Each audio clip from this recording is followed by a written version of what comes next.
Bonjour à toutes et à tous, je suis très content de vous retrouver pour cette nouvelle vidéo. Au programme d'aujourd'hui, nous allons réaliser une bûche, bien entendu, c'est les fêtes de fin d'année. Aujourd'hui, je vous propose de réaliser une bûche à la clémentine, clémentine corse. C'est une bûche sans prise de tête, facile à réaliser, il n'y a que 6 ingrédients et hyper rapide à faire puisqu'il faut compter un grand maximum de 45 minutes pour la réaliser de A à Z, sans la partie décoration, vous verrez, qu'on met sur le dessus. Mais après, je vous donnerai une astuce, on peut faire beaucoup plus simple.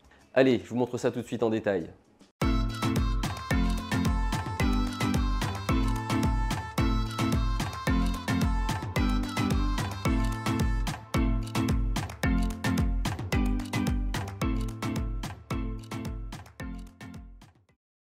Alors dans un premier temps, on va commencer par réaliser le biscuit. Donc pour réaliser ce biscuit, il nous faudra 3 œufs qu'on aura clarifiés, donc on aura séparé le blanc du jaune.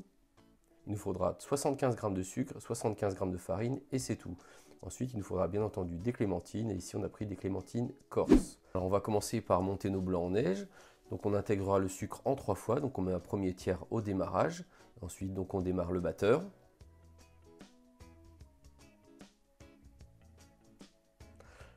Quand les blancs ont commencé à bien mousser, on ajoute le deuxième tiers.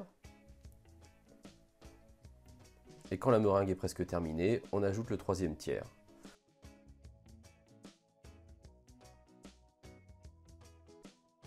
Et donc vous pouvez voir qu'on a un magnifique bec d'oiseau.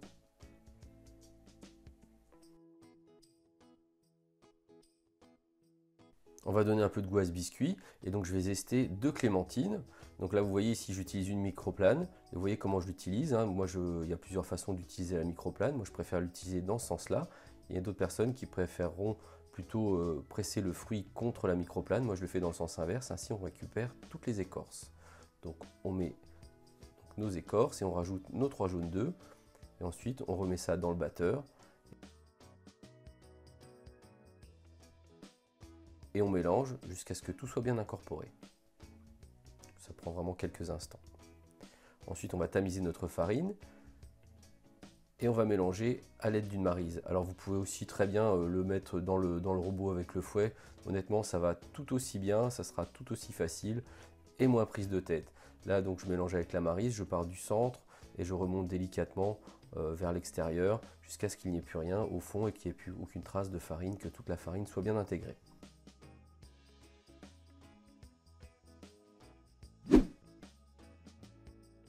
Alors ici j'utilise une plaque à génoise, une plaque en silicone et je mets un papier de cuisson pour que ça se décolle plus facilement et je vais utiliser une spatule coudée. Donc on va maintenant mettre tout l'appareil. Les quantités que je vous ai données, c'est pour une plaque de génoise qui fait à peu près 30 par 40 cm. Donc on étale ça et ça part au four pendant 10 minutes à 180 degrés.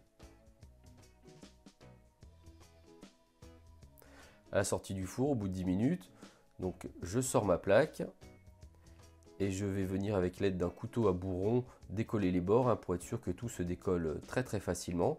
Et là maintenant j'utilise un chiffon qui est imbibé, un chiffon qui est mouillé. Et donc je vais poser par-dessus un autre papier sulfurisé et je vais simplement retourner ma bûche dessus, donc mon biscuit.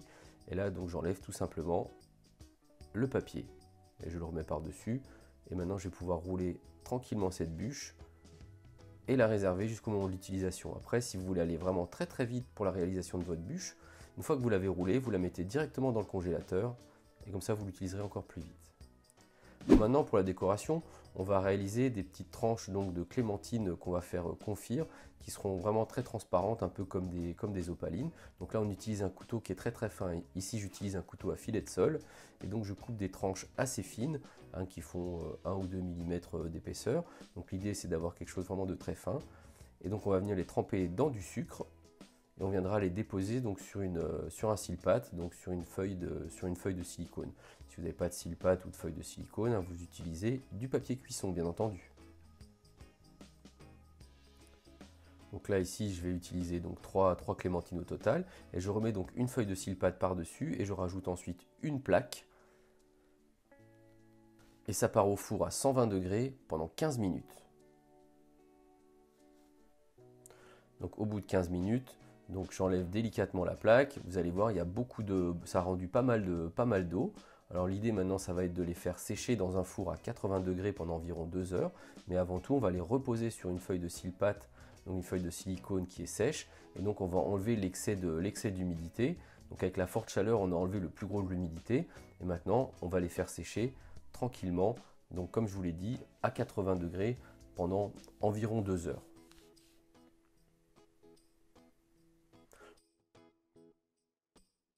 Et voilà le résultat au bout de 2 heures. Donc vous avez vraiment des belles tranches de clémentine là, qui sont bien transparentes, bien translucides. Alors à ce stade-là, comme elles ne sont pas confites dans le sucre, elles gardent quand même une pointe d'amertume. On ne les a pas non plus blanchies dans l'eau. Donc elles gardent une pointe d'amertume qui est quand même intéressante quand vous voulez contrebalancer un dessert un peu sucré. Et donc là, on va venir finir de les sécher à l'air libre sur une grille. Et là maintenant, on va s'occuper de notre chantilly à la mascarpone. Donc on met le bol et le fouet au frigo pour que tout soit bien froid. Et pour réaliser donc notre mascarpone à la chantilly, donc on va utiliser 40 centilitres de crème à 35%, on va utiliser 160 g de crème mascarpone, 50 g de sucre et de l'extrait de vanille. On met tout dans notre bol qui est bien froid et donc on monte tout ça tranquillement en chantilly jusqu'à ce que la chantilly soit bien ferme. Là, je vous montre l'exemple, voilà à quoi ça va ressembler. Chantilly bien ferme, il faut qu'elle se tienne, mais il ne faut pas trop la battre non plus, sinon ça fait du beurre. Maintenant, on va s'occuper donc de garnir notre bûche. Donc, on déroule donc gentiment notre biscuit. Vous avez la possibilité, si vous le souhaitez, vous voyez à côté, là j'ai du jus de clémentine. Vous pouvez imbiber votre biscuit avec du jus de clémentine. Ici, je ne l'ai pas fait parce qu'elle était suffisamment humide à mon goût. Donc là, on va venir étaler une fine couche donc, de crème chantilly à la mascarpone.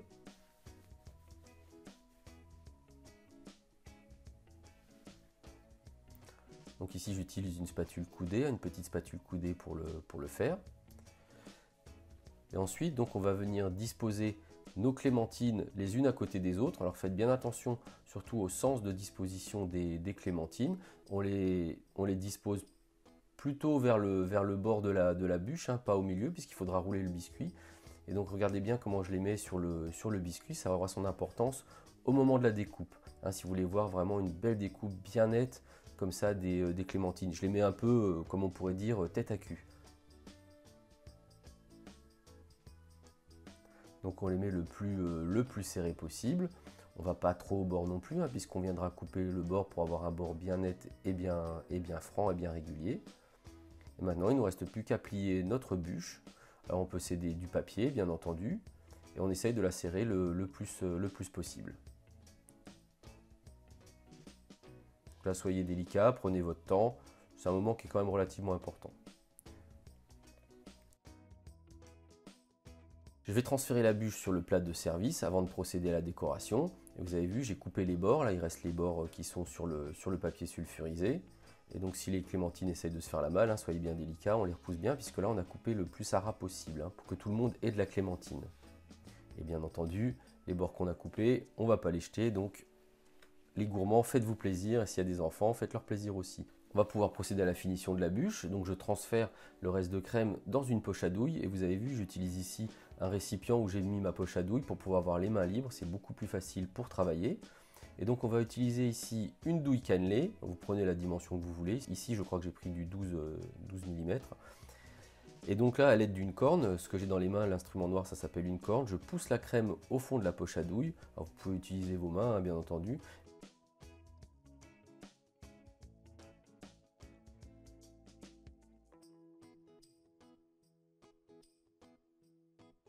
Je vais maintenant découper ma poche à douille. Donc, pour être précis, je découpe le plus ras possible. Ne découpez pas trop haut, sinon la douille risque de se faire la malle avec la pression. Je vais vous montrer comment faire un joli pochage. Pas facile à dire, un joli pochage. Alors, donc, on met la douille en place. Et là, donc, on va venir tourner la poche à douille, une fois qu'on a bien mis notre crème, pour tendre la poche au maximum. Et là, on passe le plastique entre l'annulaire et l'index. Il faut que la poche puisse tenir comme ça, verticalement, et c'est vraiment la main qui tient la poche qui va appuyer sur la poche à douille et qui va permettre à la crème de sortir. On n'appuie pas avec la main de devant, et la main de devant sert uniquement à guider donc cette poche à douille. Donc là, j'accélère un petit peu, pas grand intérêt de vous montrer le reste. On termine le pochage.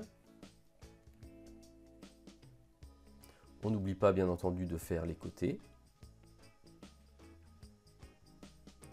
Et là maintenant, je vais décorer ma bûche avec mes ronds de clémentine que j'aurai confit. Et pour terminer, donc je vais venir zester un peu de clémentine fraîche par-dessus. Ça ajoutera du goût, mais aussi un peu de couleur à l'ensemble. Et je vais vous montrer le résultat en gros plan. Vous allez voir, c'est très très joli.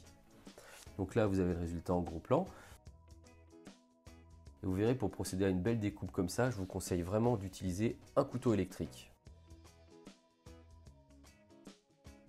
Et bien voilà, vous venez de voir comment réaliser une magnifique bûche à la clémentine, hyper rapide à faire et en plus qui est vraiment très jolie, qui présente super bien dans l'assiette. J'espère que cette recette vous aura plu. Je vous dis à bientôt et j'en profite pour vous souhaiter de très belles fêtes de fin d'année. À bientôt.